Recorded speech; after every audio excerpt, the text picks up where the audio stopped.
Hello, everyone, and welcome to Slash Film Daily for Wednesday, April 24th, 2019. On today's episode, we're going to have the Summer Movie Wager 2019 edition with the Slash Film Daily staff. This is Slash Film Editor-in-Chief Peter Sciretta, and joining me on today's podcast is Slash Film Managing Editor Jacob Hall. Hello, hello. Weekend Editor Brad Oman. Hey, that's me. Senior Writer Ben Pearson. Hey, what's going on? And Writer Hoai-Tran Bui. Hey, everyone. Okay, so we've been doing this Summer Movie Wager for over a decade over at the Slash Filmcast, and before that it was on the Totally Rad Show, and I've been participating for over 10 years now, and last year we decided to do our own edition on Slash Film Daily edition, and that's going to include everybody but Chris and myself. I did it over on the other podcast. You can go listen to the Slash Filmcast episode up now on the Slash Filmcast feed.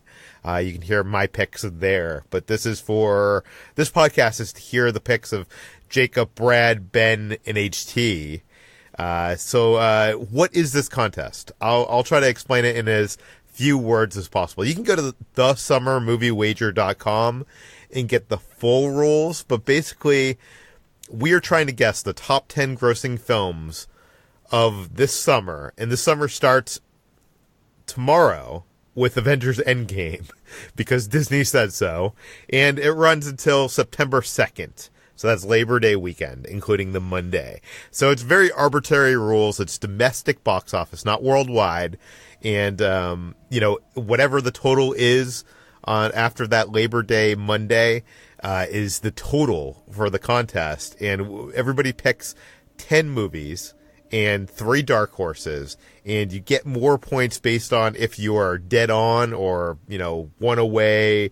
It's all that. You can read the complete rules on that site. And I would actually suggest, if you're listening to this podcast on Wednesday when we're recording this, head on over to the site because you can actually play along with us.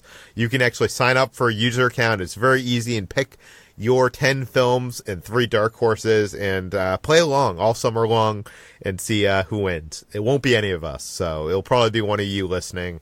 Okay, I guess let's start at the top. I'm really curious here. Is there anybody here on the podcast that does not have Avengers Endgame as their number one? Not me. I think Rocketman's going to take it, Peter. Elton John, baby. But Endgame, come on. Like, now that people have seen this movie, and now that the buzz is out that it's apparently like everything people want it to be, we're looking at a $2 billion movie. Like, every other movie can screw off. This is going to be untouchable. Yeah. So okay. So everybody, who has anything to say about Avengers Endgame? Well, let's place. How about we do a side bet? Jacob, how much do you think Endgame is going to make by the end of the summer? Domestically or internationally? I can't remember what. Domestically, and I think I think Infinity War made like around $700 million.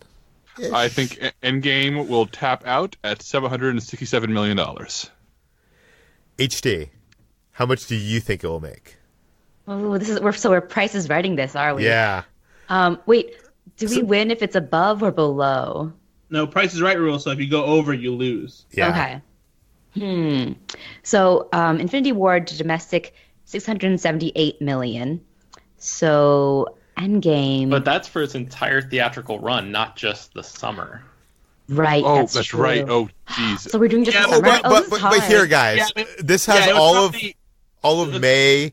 April or all of May, June, July, and all. That's 4 months. That's going to be the entire run. It was out of theaters by the end of of that window. As a reminder, Avatar, currently the highest grossing domestic film of all time, is $760 million. So I am predicting that Endgame will top it. Technically, the closing date for Infinity War apparently was September 13th, but by that point it was probably like very low on the box office list. Yeah. So I'll stand by my initial bet. I think it's going to edge out Avatar. I think Disney's going to push it hard enough that it will reach right over it. Ooh. HC, what are you going with? Well, I'm going to Price is Right and go a little bit lower. I'm going to go $740 million, which is not that much lower, but Brad, Do you have higher ambitions or lower ambitions here?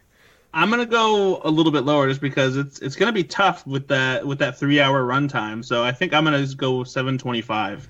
Wow, Ben. I feel like I was expecting you to be the most conservative here, but what is your side bet? Yeah, 725. What was Avatar again? 760. 760. Jeez. And also keep in mind, this is the kind of film. This is an event film. People are going to go see this in IMAX and Dolby. Yeah, that's the thing. I'm going to go huge. I'm going to say this is going to make 800 million domestically. Okay, cool. By the way, I said 850 over on this last film cast. So okay, all right. So I'm way not off. That huge. Yeah, we'll have to see what this actually does. Okay, so here's where our lists are all gonna probably divide. Here is at the number 2, I think. Let's start off with Jacob. What is your number 2? For me, the number 2 is the film I actually thought may have been number 1 until the reactions to Endgames are coming out, and I realized that it's everything people want. And my number 2 is The Lion King. I wonder if other people, like people who are older than me, like by a decade or more, understand how ingrained into my generation The Lion King is, and how it is one of the most important films for an entire for the old, slightly older millennials, people like me who are 30, between say 29 and 34. The Lion King is the Disney movie. It is the Disney movie to beat. And this movie has that spectacular visual look. The nostalgia factor is overload. I think that just the name alone is going to get every single person born within 5 years of my age into that theater. Does anybody disagree with The Lion King being number 2? I do not, even though I have my own reservations about the Disney live action sort of, phenomenon. I do think that this movie is going to be huge. Just, I'm in that 5-year range of Jacob, despite what it seems like. But this is a huge movie for my generation too. There are people who, do parodies of like all the iconic moments, and just the reaction on Twitter was insane. So I think that this is going to be like one of the biggest of the year. Peter, didn't you say on some podcast episode I was listening to, didn't you say that the top 2 trailers of all time are both held by the Lion King? Yeah, for Walt Disney Pictures. At least that's what they said on the stage at CinemaCon. I have not fact-checked that. But it's both the teaser trailer and the second, the trailer that followed for The Lion King. So it's, I think this is for you probably. Okay, the top 2, I think you guys probably both all got it. So like, we're all in even standing at this point. Let's see if 3 divides us in some way. Ben, what is your number 3? I'm going with Toy Story 4. This is one that I feel like there's the reaction online has been a little mixed to what we've seen so far. But Peter, you and I saw the first 17, 19 minutes at CinemaCon, and both of us were sort of pleasantly surprised with what we saw, and were pretty much instantly sucked back into that world. I think, like Jacob said with The Lion King, the name alone is so powerful for people, the Toy Story brand, and I think it's a family movie and something that has been a long time coming. And with Incredibles 2 doing insane business last year, I feel like Toy Story 4, in any other summer, if Endgame wasn't there, if Lion King wasn't there, Toy Story 4 would probably be a good contender for number 1. But I feel like those 2 movies are just such huge juggernauts that Toy Story 4 is probably just going to have to settle for 3rd place this year. Yeah. When I was putting together my list, I was thinking about taking like a big swing and putting Lion King or Toy Story 4 at number 1 slot, just because there is the chance, right? But it's probably not. Brad, what is your number 3? My number 3 is The Secret Life of Pets 2. I went with the animated, family-friendly route, and the first Secret Life of Pets was a box office monster. It made $368 million at the domestic box office. Tons of people inexplicably like this movie. I don't think it's good at all. But lots of people just like seeing pets do goofy things, and kids love it. And it'll probably end up being a big hit. And I feel like because some people aren't fully on board with Toy Story 4, that Secret Life of Pets 2 could possibly outdo it at the box office. But Brad, a movie that made more money than Secret Life of Pets was Toy Story 3. You're crazy. I think that Secret Life of Pets 2 is going to be a huge movie. It's going to make more money than it deserves because God knows that movie's not good. But after nearly a decade away from Woody and Buzz, you think these little shits have a chance of beating Pixar? And let's not forget that The Secret Life of Pets was a very apparent Toy Story ripoff. No, that's true. But I feel like, I don't know, there's something about Toy Story 4 that doesn't sit quite right to me. And I've heard a lot of people that are really on the fence about Toy Story 4. And so I don't know. I feel like maybe some people just want to let Toy Story 3 sit and be like the ending of that franchise, and they'll go visit Toy Story 4 whenever it comes out on demand or Redbox. HT, what did you have as your number 3 choice? So this is where I diverge from all of you guys. My number 3 is Detective Pikachu. Oh my god! And that's not because I'm the anime girl, and I've also come full circle around on this movie because I was not in for it, and then the first trailers hit, and now I'm 100% in. First of all, this movie is filmed on film. It's shot on film, so and there you why? go. If there's one thing that audiences love, it's their That's movie. what audiences love. Film grain on that Pikachu. Film grain on that Bulbasaur. HT, you are aware that the highest grossing video game movie of all time to date is Lara Croft Tomb Raider, which made $131 million. Yeah, no. What I'm coming in here with is I don't think you guys understand how much of a standing the Pokemon franchise has with my generation. Maybe people haven't played Detective Pikachu, but they have grown up with, and they have played, and they have collected all sorts of Pokemon cards and video games, and it's continued to this day. I'm going to be depending solely on personal anecdotes for this, but when I was growing up, I had a huge collection of Pokemon cards. It was all we did in elementary school was play Pokemon, the card game and the video games. When I was in high school, in my 12th grade statistics class, that was the year that Pokemon, I think it was Red and Gold or Gold and Silver came out, and everyone was playing this game underneath their desks in stats class because no one actually paid attention in that class. But there was at least half of the people, girls and boys, were playing Pokemon under their desks. And this year, I visited my little cousin who is 5 years old. There is no Pokemon TV show currently running on TV, and yet he has a stack of Pokemon cards bigger than mine. And I'm like, how did he even know about Pokemon? Where is this coming from? It is just a phenomenon that continues to transcend generations today. And he was very excited when I told him that I also knew Pokemon, and he was just he wanted me to read to him to bed a Pokemon stat book. So, all my personal anecdotes, very biased, but I think that Pokemon really does have that impact on just kids, young adults today, and they are the major draws at the box office. It'll probably be a bigger international hit than it'll be a domestic hit, but I think it'll still be one of the biggest moneymakers of the year. And that's my spiel. She's right. It's going to be up there. It's going to be up there. I just don't think it's number 3, but she's right. Number 3, guys. It is going to make so much damn money. It's going to be a huge motion picture. It's on my list.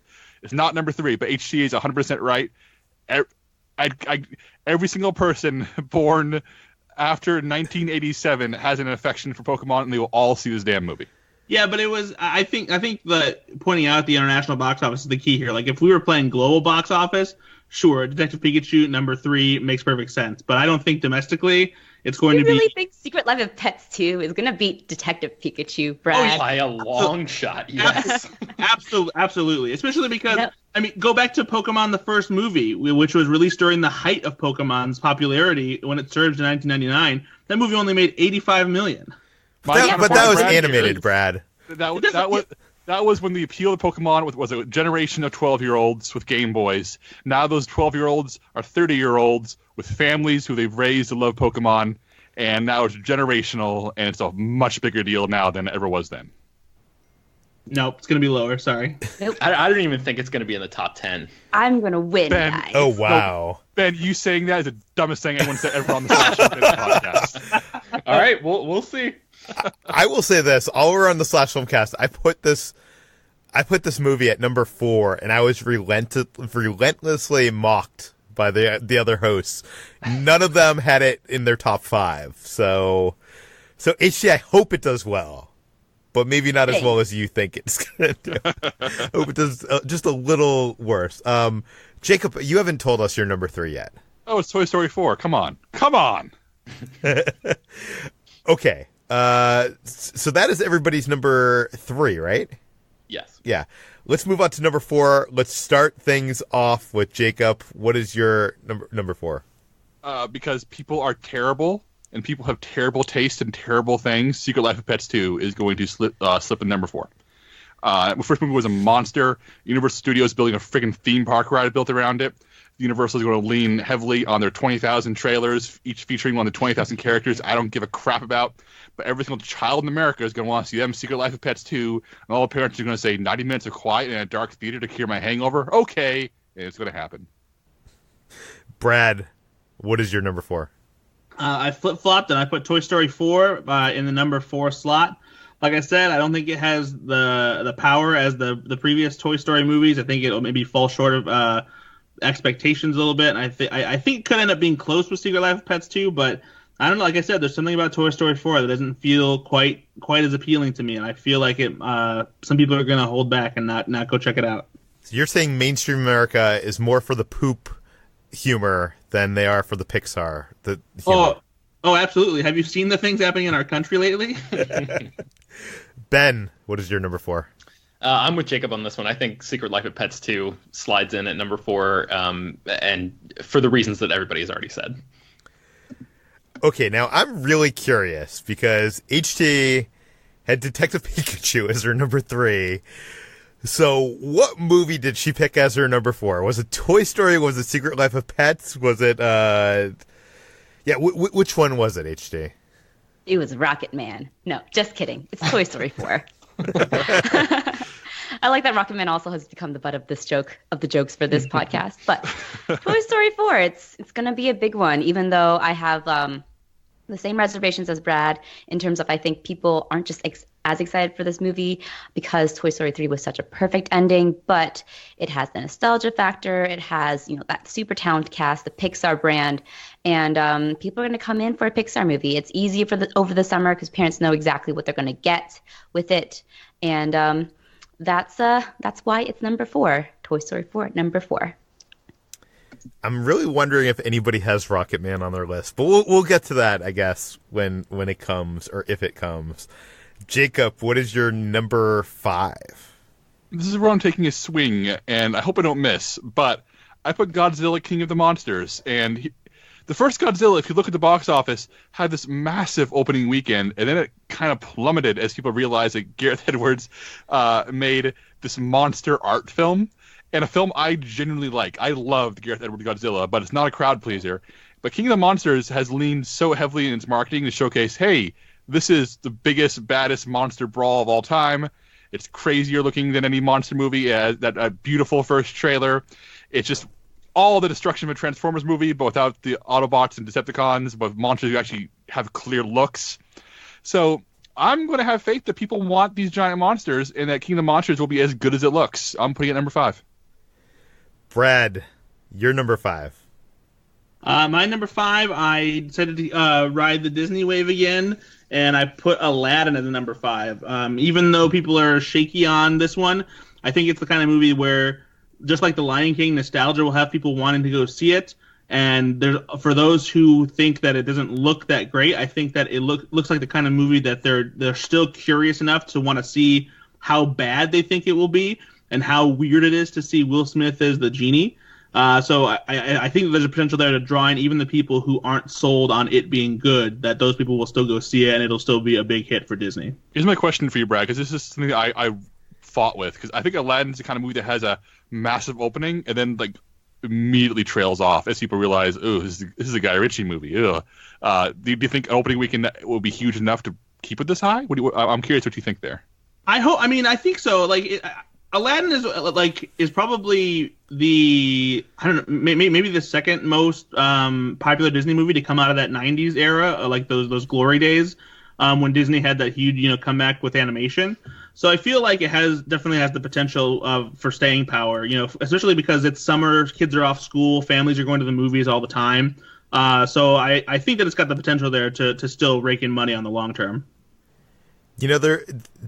I think there's one person here that doesn't have Aladdin on their top 10. That's me. So why do you think that it's not going to make the top 10, you got to make like 140 million. So I mean, at least judging, actually 2018, I think you needed, at least 140 million to hit the top 10. This year it might be a little bit higher. You don't think Aladdin's going to do that kind of business? It pains me to say it, but I think Aladdin's going to be a flop. And I say it pains me because Aladdin is one of my favorite Disney animated films ever.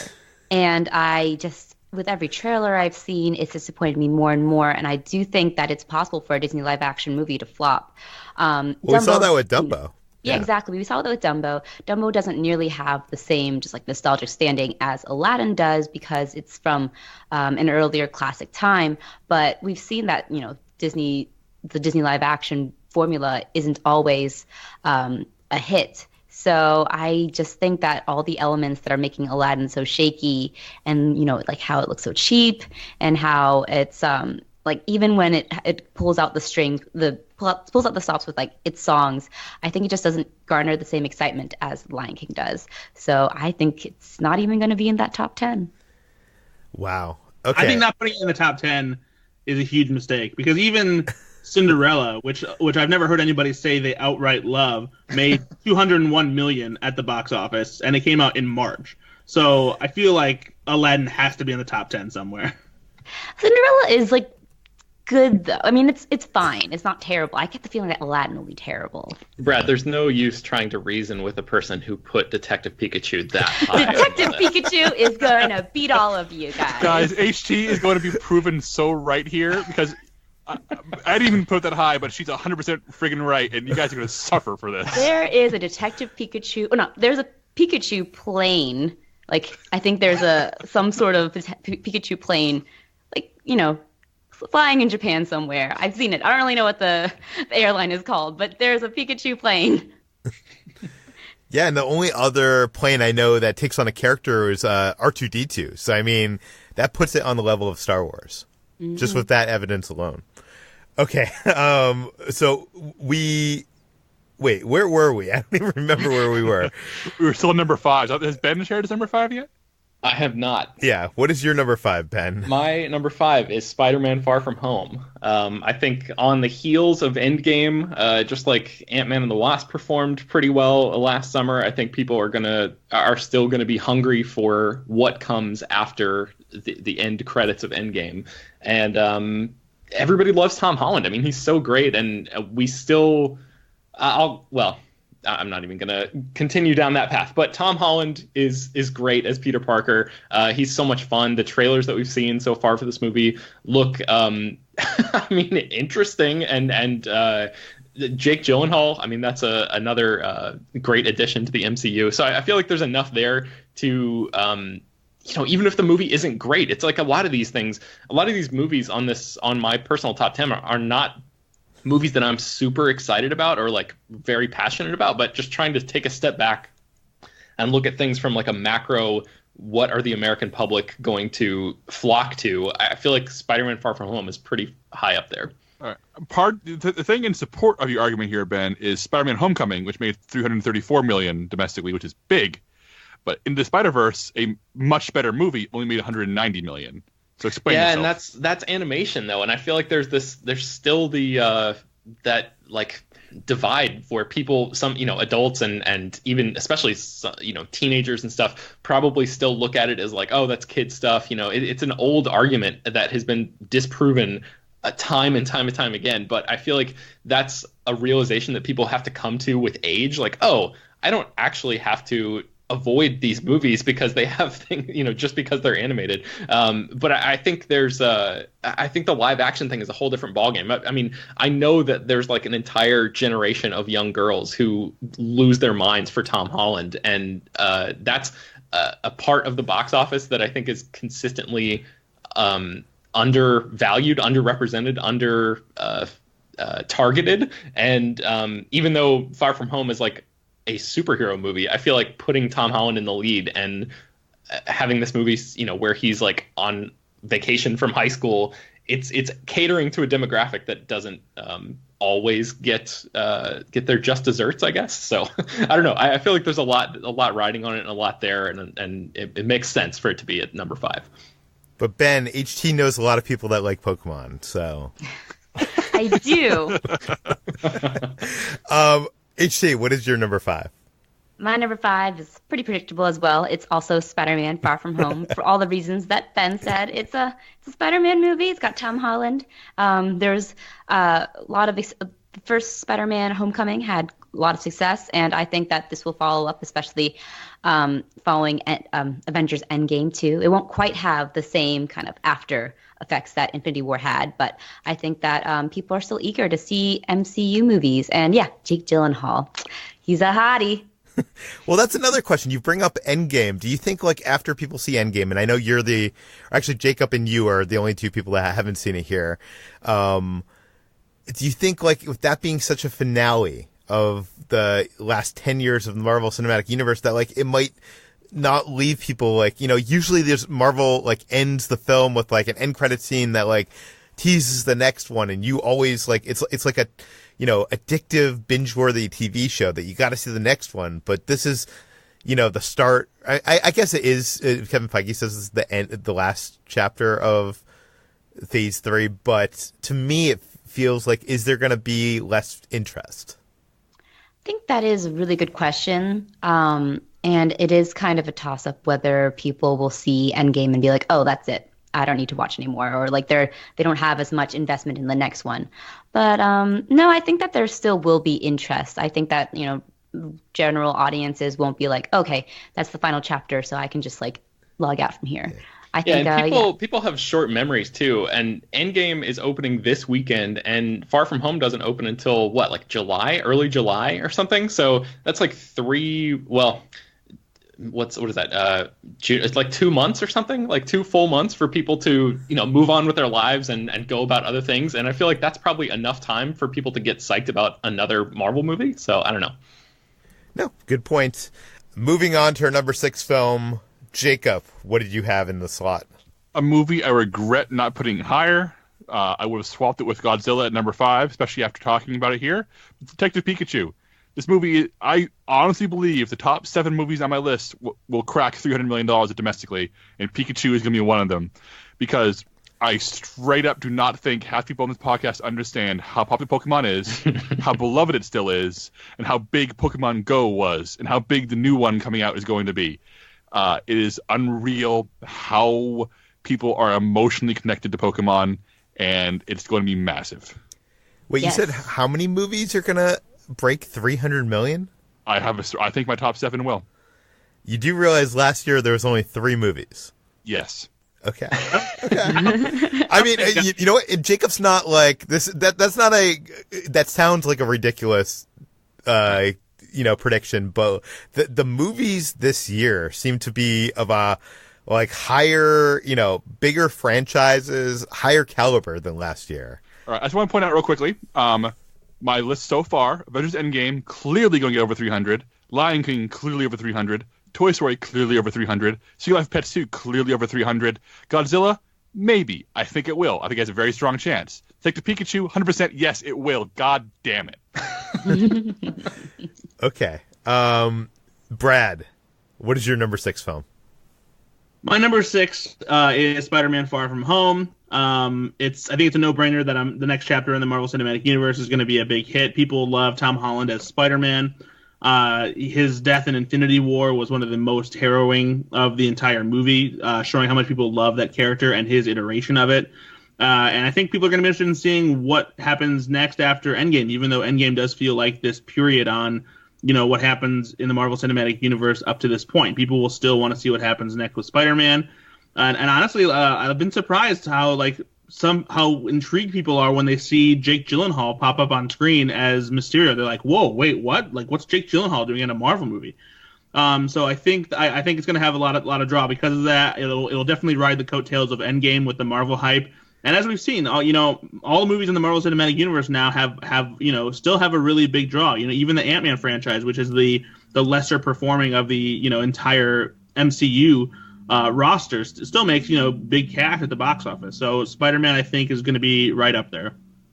Okay, let's move on to Ben's number 6.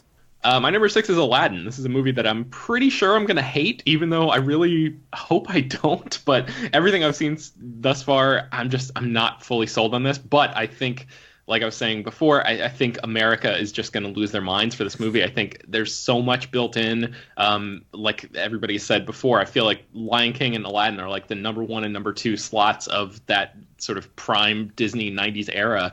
And I think people are just gonna be fully on board for this movie, even though I'm almost certain that like critically it's not gonna fare very well. But I think this movie is gonna be critic proof as far as I'm concerned. I think you're probably right. HT, what is your number 6? My number 6 is Hobbs and Shaw. This is just based on how much of a moneymaker the Fast and Furious franchise is and how big of a box office star Dwayne Johnson is. He's probably one of the last few guaranteed box office stars. Even his lowest grossing movies do pretty well at the box office. Baywatch was a flop, but it made $58 million. So I think that this is going to be a big one, guys. I mean, it's another one that'll probably be bigger internationally, but I think domestically it'll do gangbusters. And just the trailer too is enough to get many people excited, just because it's so ludicrous and over the top. HT, let me tell you a story of a young, naive / film managing editor named Jacob Hall, who participated in some movie wager, or he bet big on a little movie called Skyscraper, and Skyscraper did not deliver in any way whatsoever. Skyscraper isn't a Fast and Furious movie, unless I'm mistaken, because I didn't see it. but Dwayne Johnson, despite being one of the most beloved men in modern celebrity culture, I don't think him alone is a box office draw. I think people love him. I don't think people are automatically drawn to a Dwayne Johnson movie. And you know what? I love the man. But Rampage is a bad movie. Skyscraper was a movie I liked, but let's face it, it wasn't good. And I think Hobbs and Shaw has an uphill battle. It may be in my top 10. We'll see in a little bit. But putting it this high, I think you have a lot of faith in a guy whose last few movies have not done well. It's Dwayne Johnson and Fast and Furious, though. I think that combo is enough to put it at number 6. Okay, so there you have it. I'm actually kind of surprised that Ben did not have Hobbs and Shaw. Was not the one of the group. He's the biggest Fast and the Furious fan out of everybody here, and yet you had it higher than him. Yeah, and this is me too, being on the Justice for Han boat, because I still haven't forgiven Deckard Shaw for not, paying for his actions, killing the best Fast and Furious character. Yeah. So. HC, that's some real soap opera / WWE mindset, and I really appreciate it, so thank you. Thanks. That's the only way I'll ever be connected to WWE. Well, we could finally get some justice for Han in this installment. Who knows? Okay, number 7, Jacob, what do you have? This is the last film on my list I think will crack 300, and that's Spider-Man Far From Home. People are going to see it. It's going to break 300 million. More people will see Pikachu, but you know what? People like Spider-Man. He's good. So yeah, there he is. Spider-Man, Far From Home. Wait, you had Spider-Man Far From Home, but not Aladdin in your 300 millions? Aladdin will not make $300 million, Peter. Yeah. Brad, what is your number 7? My number 7 is Detective Pikachu, which will not do nearly as well as HT and Jacob. Boo! I'm sorry. Sure, there's plenty of people out there who love Pokemon, but you got to get them into the theaters for it. I think that this particular movie is maybe just a little too outside of the normal things that people love about Pokemon for people to actually get on board with it. I think it'll still be big, and I think it'll surprise some people by being good. But I don't think it's going to be enough to beat out these other box office heavy hitters. Because Detective Pikachu still has a lot to prove, whereas a lot of these movies have a legacy to ride on and have something that is going to help bring people into theaters. Whereas Detective Pikachu, sure, Pokemon has a long legacy, but when it comes to the movies, it still has a lot to prove on the big screen. And so I think it's not going to be quite as big as you guys think it is. Ben, what is your number 7? This is where Hobbs and Shaw comes in for me. It's just one slot below HT, so pretty much the same reasons. And I think she's right. I think it's not just the draw of Dwayne Johnson. It's the combination of him in a Fast and Furious spin-off movie. And The Fate of the Furious, to me, the most recent Fast and Furious movie, was sort of like mid-tier Fast and Furious, but spinning off Hobbs and Shaw into their own film allows for a stripping down and getting like sort of a back to basics approach. But instead of going all the way back to the first movie, it seems like they're just going back to like the Fast Five levels of. I was about to total... say back to basics. What are you talking about, Ben? No, not. I mean, back to. Maybe back to basics is the wrong word, but back to back to glory. Like that's where the movie, that's where the franchise really took a turn and became. And that was the introduction of Dwayne Johnson's character into this franchise. And I feel like Luke Hobbs, the character he plays there, is the ideal Dwayne Johnson movie character. Of everything that I've seen him in, that's the role that gives him the most to chew on, the most fun to have, the most over-the-top ridiculous stuff where he's totally believable in that role. And he just works as a movie star in that role. And, movies like Rampage and stuff where he's supposed to be playing like a scientist or whatever, like get that shit out of here. Let him flex so hard that his cast explodes off of his arm. Like that's what I'm here for. That's what America is here for. And that's why Hobbs and Shaw deserves to be in the number. Let him fight the street and the streets fight back. I will say this, though. The movie is titled Fast and Furious Presents Hobbs and Shaw, which I think goes to Jacob's point that, the studio even knows that Dwayne Johnson is going to sell this movie alone. Right. I'll give him this, though. The most recent trailer came out, the 3.5-minute long one, is spectacular. If anything gets people in theaters for this thing and pumps it up this high on the list, then all power to that trailer, because damn, that's a good trailer.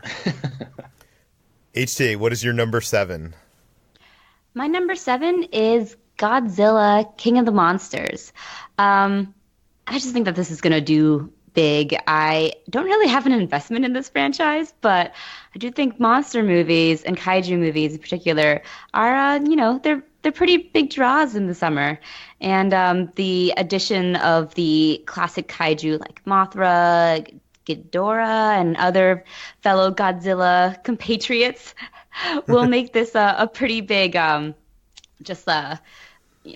clash of just a big battle. And I think people will go to that. Yeah, and you also have 11 from Stranger Things, so you're going to get like those kind of fans as well. You have Coach Chandler. That's even more important. Come on. Yeah, which I still haven't seen Friday Night Lights yet. Texas forever. Yeah. Okay, Jacob, what is your number 8? Oh yeah, this is where I'm putting Aladdin. Here's why. Aladdin is not going to do as well as anybody thinks it does, because I think Lion King has a strong chance of being a good movie. I don't think Aladdin's going to be good. It's going to have that massive opening weekend. It's going to tumble. It's going to do well enough that everyone's respectable, can walk away, brush themselves off, and make another movie. But I think people are going to treat this thing like the plague after the first 2 weeks. I think we're going to see a massive drop-off as people realize that it is not the 1992 movie they love. Jacob, you have too much faith in America. You know what? I'm putting my faith in the American people. Those who see Secret Life of Pets 2 will not be those who embrace Aladdin. Maybe so. I don't know. Maybe Guy Ritchie can create this stylish Bollywood-style adaptation of this Disney classic. I don't hate Guy Ritchie. Guy Ritchie should not be allowed to make movies of this size ever again. Okay, Brad, what's your number 8? My number 8 is Fast and Furious Presents Hobbs and Shaw. It's the Fast and Furious spinoff. The Fast and Furious movies are big box office hits. Like HC said, Dwayne Johnson is a huge face at the box office, even though his own original movies or blockbuster attempts don't necessarily fare as well as Fast and Furious movies. I think that the chemistry between him and Jason Statham in the Fast and Furious franchise was one of the favorite things that came about as this franchise has grown, and seeing these two together as, you know, heroes who are also kind of at odds with each other, clearly playing around with each other, bringing back that old school buddy cop vibe with outlandish action is going to be just enough to get people into theaters to make this a hit, even though it won't be quite as big of a box office monster as the other movies we talked about so far. You know, there is one reason why I would like to see this become a hit. And that is just to, like, prove Vin Diesel wrong. Because I feel like if this movie does not do as well as the Fast and Furious films, like, he's going to have so much more leverage. I don't know. Okay, Ben, hit us with your number 8. Guys, I guess I'm burning out my fuse up here alone because Rocketman is my number 8. I feel like this movie is going to surprise people. So look at what Bohemian Rhapsody did last year. Obviously, that movie had its issues, we can say, and it ended up making $216 million domestically. And I think if Rocketman, which looks way better and has Taron Egerton in it, and he's actually singing, and the campaign has been the ad campaign has been great so far. If that movie does a similar level or even outperforms it, I feel like it has a pretty good shot of hitting the number 8 spot on the top 10 list this year. So I don't know. So I at this point I feel like this slot is Rocketman's to lose instead of some other movies to gain. So I'm interested to hear if anybody thinks that I'm nuts or if anybody has any counter arguments against Rocketman, because audiences love the idea of just sitting in a theater and rocking out to, you know, music that are like greatest hits of these bands that they've loved for decades. I think you're about, Ben, who's putting too much faith in the American people now? Can't you see? Rocketman looks legitimately good. Yeah, I think it's going to do well. But man, I just don't think it's top 8. That's just, I don't know, Ben. I think that Queen has bigger international appeal to Elton John. I think I actually love both Queen and Elton John, but I think if you went internationally and polled people, I think Queen has a much larger draw, especially these days. Oh, but we're talking domestically, so maybe it's a toss-up, I think. I think it's possible that this could be just like a surprise hit, but it's just too much of a gamble to say. And I don't think it's putting that much faith in the American people to say that they're going to love a music biopic, because, like, on the surface, that just seems like the most basic thing imaginable. And the movie has done a pretty good job of sort of hiding its more elaborate, sort of like fantastical elements in the trailer for the most part. I'm not even convinced that there's going to be that much of that kind of differentiation in the actual movie itself. But I just feel like the formula is there, the you know, all the elements are there for this to be a big surprise hit, and I'm hoping that it pans out. But Brad, what do you think about Rocketman? Or do you think I'm crazy for putting this high? I don't think you're crazy. I followed your train of thought for a bit, and I almost considered putting it in my top 10, but I feel like it doesn't have quite the same draw as a lot of these other big blockbuster movies that already have like this built-in audience. And a movie like this can be kind of a hard sell, especially when it's something that isn't seemingly quite as conventional as the other rock biopics that people love so much. Because even though the trailer does show off some of the familiar tropes, we do know that this will be sort of a fantasy musical kind of telling of Elton John's life. And that might be a little bit too odd for some people to latch onto, maybe. But I don't know. I would love to see it do well because I think it looks fantastic. But I didn't feel confident enough to put it in my top 10. See, what I think it's missing is Mike Myers in a wig telling Elton John that his song won't do well. Well, also, Ben, by your reasoning, you should have Danny Boyle's Yesterday in your top 10, because that will allow people to just rock out to all the Beatles classics. Like, Beatles are much bigger than Elton John, right? Well, Peter, we might get to that. Okay. HT, what is your number 8? A choice I'm already regretting after talking through all of this, because I'm realizing it should be much, much higher, but maybe I was trusting the American public too much. It's The Secret Life of Pets 2, and I realize already that I'm going to lose this one because it's going to make so much money, and it's going to be in the top 5 for sure. Maybe not top 5. Yeah, actually, no, probably top 5. I'm wrong, but it's okay because Detective Pikachu is going to win everything. I feel like the people that saw the first one must know that it was bad, right? Like, or is it just like, oh, it's cute characters and the kid? Yeah. This is a place to put the kids for 90 minutes. Mm-hmm. It's that. I think the latter, yeah. Yeah. Okay, moving on to number 9. Jacob, what is your number 9? My number 9 is where Hobbs and Shaw goes. It's going to be a big hit. It won't do Furious 7 numbers. It won't even do Fate of the Furious numbers. But I think you're looking at a very sizable hit and a return to form for Dwayne Johnson as an action hero. And good thing, because I like David Leitch as a director. I like everyone in this movie. When I showed this trailer to my wife, she lost her damn mind and was screaming at the television. So I think regular folks who like big dumb action and movie snobs like us who appreciate what goes into making big dumb action are going to flock to this thing. And it's not going to be a $1 billion movie, but it's going to be a nice sizable hit, and we're going to see lots more Fast and Furious spin-offs because of it. I feel like the reason why I go to the Fast and Furious movies is not for the family, not for that whole drama. It's for just ridiculous action. And to me, that's why I think more people are going to go to Hobbs and Shaw, because it just looks like it's more of that. Am I wrong? Yeah, no, I think you're right. I kind of disagree, because I feel like the family stuff actually works really well for me as somebody who's like fully invested in that franchise. But I totally see that there are probably a lot of people who are like you and thinking along your same lines there. Yeah, I just want to munch down on some popcorn in the AC, Ben. That's what I want to do. Okay, Brad, what is your number 9?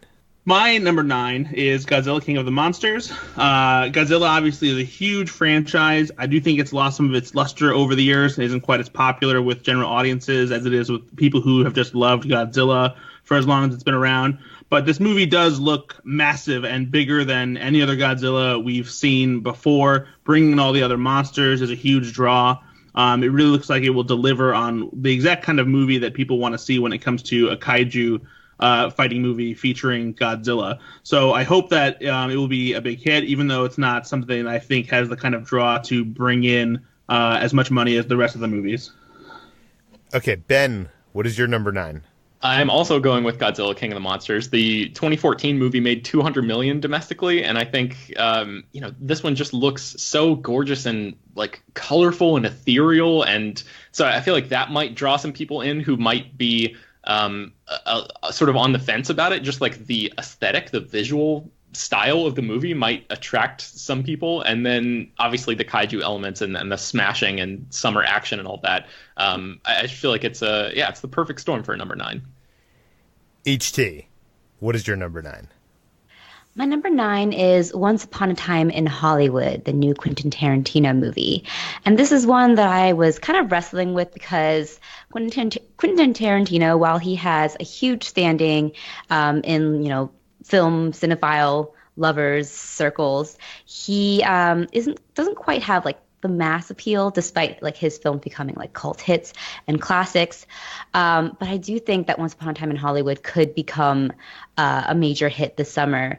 It has all of those elements. It has the big stars, Leo DiCaprio, Brad Pitt, Margot Robbie, and it has a story that is I think will definitely at least pique people's interest, because it does take place in 1969 and is supposed to revolve somewhat around the Manson family murders, which is something that's already drawn controversy for this film. But I think that it could crack that top 10 just because, was it Sony? Yeah, I think it was Sony that paid like so much money to get Tarantino to sign on with them. Mm-hmm. And it's just gotten a lot of buzz, and as his next film and one of his supposedly last films that he'll be directing. Yeah, I should point out that Inglourious Bastards, a 2.5 hour long, mostly subtitled movie, made $100 million, and Django Unchained, an extremely long Western, made $162 million. So even though Hateful Eight wasn't a big hit, Hateful Eight only did like 50 million or something. Yeah, 54, and but Django and Inglourious proved that audiences will come out for Tarantino, even when his movies are strange or have unique structures or are mostly in French. People will come out for him. It's interesting, too, that Inglourious Basterds and Django Unchained are both movies that sort of have his like revisionist history stamp to it, and that could be the case with Once Upon a Time in Hollywood if he sort of tweaks the story of the Manson murders a little bit. That could be an interesting sort of continuation of that, even though he took a little break for his personal like Agatha Christie style Hateful Eight right there, the western in the middle. I've never heard of Hateful Eight being described as an Agatha Christie style movie, but you're not wrong. He's not. For sidebar, Hateful Eight's pretty great, guys. It is great. It is great. I mean, I've only seen it like I think once in theaters, but it's on Yeah. Netflix right now. I've had it in my queue, but it's so long that it's hard to just like pop on after, like when you're like done with dinner. It just seems like a movie that you have to actually carve out time to watch, but I really want to watch it again. So anyway, sorry for the sidebar. And I think Sony like spent like $100 million on this, so you'd think that they believe that this movie is going to at least do that, if not double or triple that, which I think would certainly make it onto the top 10 list. But I don't know. Jacob, what did you have as your number 10? My number 10 is a movie that I think will be a massive disappointment, and that is X-Men Dark Phoenix. If you look at the past few years of the X-Men, the last X-Men movie to feature these characters was 2016's X-Men Apocalypse, which topped out at $155 million. And that movie is one of the worst superhero movies I've ever seen. I think X-Men Apocalypse is lazy garbage, and it does nothing interesting, and I just responded in the right way because that movie plummeted after its first weekend. And I straight up don't think audiences have ever truly embraced this particular cast of X-Men. Their first movie together, First Class, only made $146 million. Days of Future Past did a lot better because that was a Wolverine movie where Wolverine steps into their timeline. Then you have Deadpool, which is making $300 million, while this cast barely makes a dent. I think it's going to slip into the top 10 by default, but the days of X-Men being like even remotely in the top 5 of the year are long gone. This is going to be like the sort of, not quite a victory lap, but the half a lap, and then the franchise has a heart attack, and Disney takes the body away to revitalize it into a Frankenstein monster. This movie's going to get here, but it's going to look bad doing it. Brad, you also have this movie as your number 10? Indeed, I do. It's an X-Men movie, and even though the X-Men movies have taken a turn for the worse, this is the last X-Men movie that features cast members from the new franchise, and also the last X-Men movie under the 20th Century Fox banner. I think people will be interested to see whether or not they can get the Dark Phoenix story right with a second try, even though the trailer doesn't look like they've done that much of a good job in improving upon it, an adaptation of one of the best X-Men comic story arcs. But yeah, like I said, still an X-Men movie. People will still turn out to see it, and it'll likely still make some big bank at the box office. Ben, I'm really curious. What do you have as your number 10? I have Once Upon a Time in Hollywood for the same reasons that we talked about with HT. HT, you had it at number 9, right? Yes. Yeah, so I just have it because if you remove Detective Pikachu from the mix, then we're pretty much on the same page there, I think. So I think, I feel like, it opens late. That's the knock against it, I think. It opens later than a lot of these other movies do. So there's not going to be that much time for it to make enough, but I feel like putting it at the number 10 spot is a safe bet. HC, what is your number 10? My number 10 spot is Men in Black International. So the Men in Black franchise is somewhat waning in terms of just popularity with each entry. But I think that with the combination of Chris Hemsworth and Tessa Thompson at the front, it could potentially just help revive this series and bring a lot of interest. I think that it has, that sort of crossover, wide audience appeal, and could, slip into that top 10. I don't really have a lot of explanation for it other than Men in Black. People still like it. People like Chris Hemsworth. People like Tessa Thompson. And the combination of all three, people will get into the theaters. Here's my counter argument, HG, is that I forgot this movie existed until we sat down to make these lists. Yeah, but it might be a surprise. I I don't know. Like, I like both of those people. I like the Men in Black franchise. Does anybody else have this on their... we've already done everybody's top 10. Does anybody have this as a dark horse? I have it as a dark horse for the same reason that you just mentioned. I think, especially after Endgame, I think people are going to want to see more of Chris Hemsworth. And this is a way to do it. You know, I think internationally, obviously the word international is in this title. So I think maybe expanding the scope to a global, a global type of movie where it's bouncing around between countries and stuff might have the film actually perform better internationally than it does domestically. But I think there's still enough interest in this franchise and enough interest in Hemsworth in particular. It'll be interesting to see if he can sort of lead this franchise back to its previous glory days. Ben F. Gary Gray took the on fire Fast and Furious franchise and drove it into a ditch. Creatively, yes, but that Fate of the Furious made $1 billion or something. So, like, financially, but domestically, it was a shadow of the previous film. Yeah, that's true. But I don't know. That's why it's a dark horse. I don't fully believe in it, but I'm putting it there just to cover my bases, which is the same thing. And I should just run through my other dark horses really quickly. Yeah.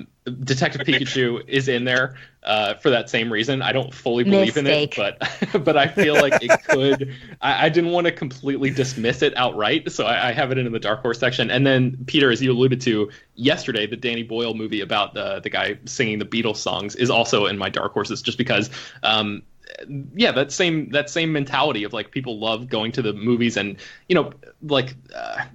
everybody's always in there, listening to their headphones and stuff, and we don't have that many communal music experiences anymore as a culture. It's so, like, personalized, and I think going to the movie theater is a cheaper alternative than going to an actual concert for a lot of people, and having songs that everybody knows and loves is just a fun thing for people to experience in a theater. So I feel like I love the idea of this movie, and personally, I feel like it could end up being, like, one of my favorite movies of the year if it's executed properly. But I decided to put it in the dark horse section because I didn't fully believe that it would knock out any of these other contenders on the top 10 list.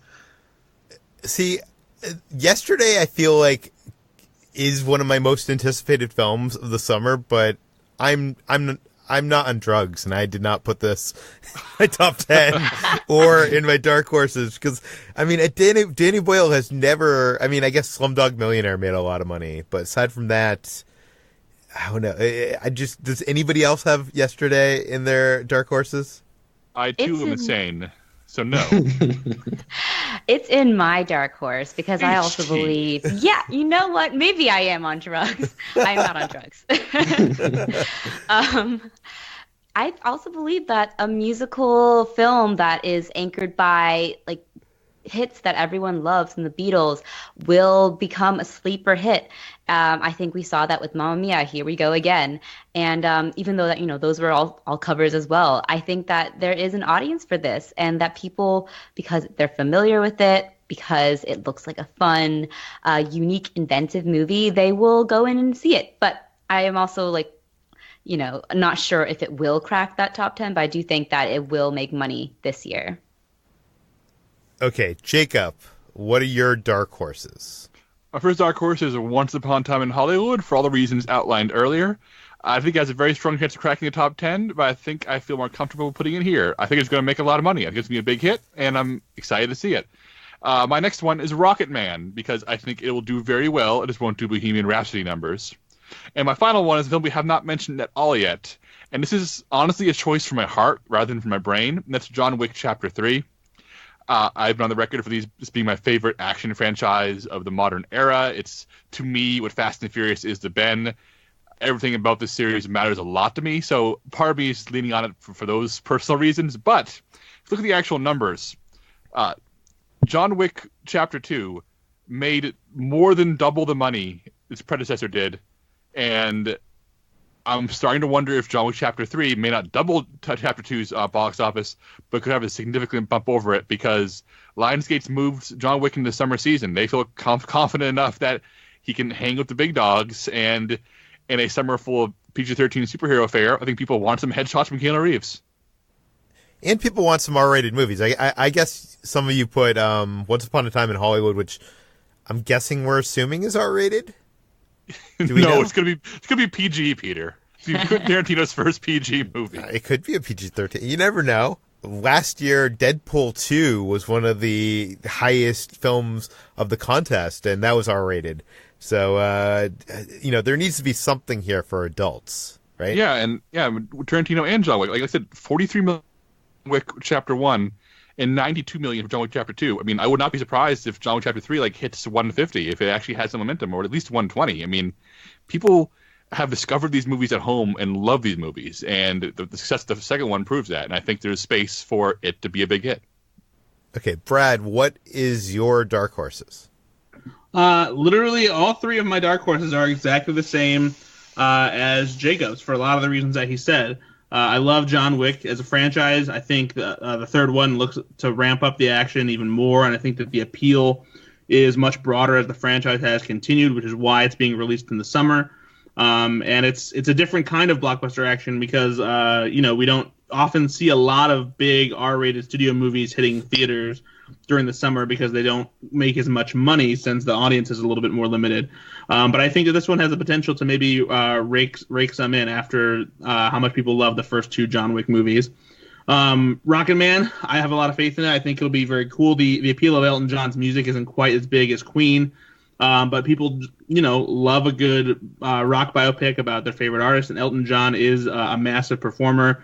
It might even be fueled by the fact that he's been on tour, his retirement tour. So people might be interested in turning out to see it simply because of that. And then Once Upon a Time in Hollywood, never want to count out Quentin Tarantino. He's got his own, audience who always turns out for his movies, and since the cast in this movie is so huge, I think that there's the possibility that it'll be a big hit this summer. Okay, so the only dark horses we haven't heard are, HT, we heard that you have Yesterday, but we haven't heard your other two. My other two is Rocketman.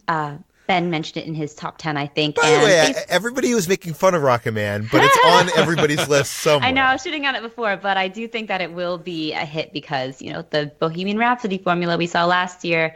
And I don't think it'll be top 10, but I think it'll be, it could be top 10, but I think it will be a dark horse or at least make some money this year.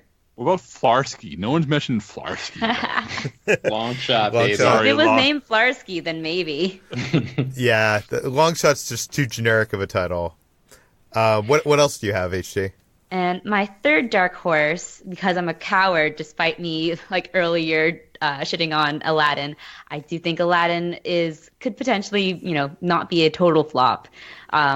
That's my standing for now, is that I think it won't be top 10. I just think that it'll be such a massive disappointment, but maybe that's me also trusting more in the American audience. But me including in the dark horse is being maybe the American audience isn't that smart. The thing I love and hate about this contest is it basically puts us in the mind of studio executives that greenlight films. We're basically, this is probably how they look at the marketplace of movies. Do you know what I mean? They probably are just so dismissive of what people are gonna spend their hard-earned money on at the cinema. It's kind of sad. Yeah, I don't like it. I don't like the way it makes me feel. I'm glad that I don't think about movies this way any other time than just for the summer movie wager. But Ben, if you had the ability to go home to your mansion, rub yourself $100 bills, you'd feel a lot better. Yeah, that's probably true. Yeah, we have to assume. We don't know, but we have to assume. Okay, that brings us to the end of this episode. If you want to participate in the summer movie wager, you can go to thesummermoviewager.com. You have until midnight tonight. This is Wednesday, April 24th, to actually register your list to qualify to be part of this game. If you win, you don't really win anything. You just win bragging rights, and you can probably say that you did better than us. But play along with us.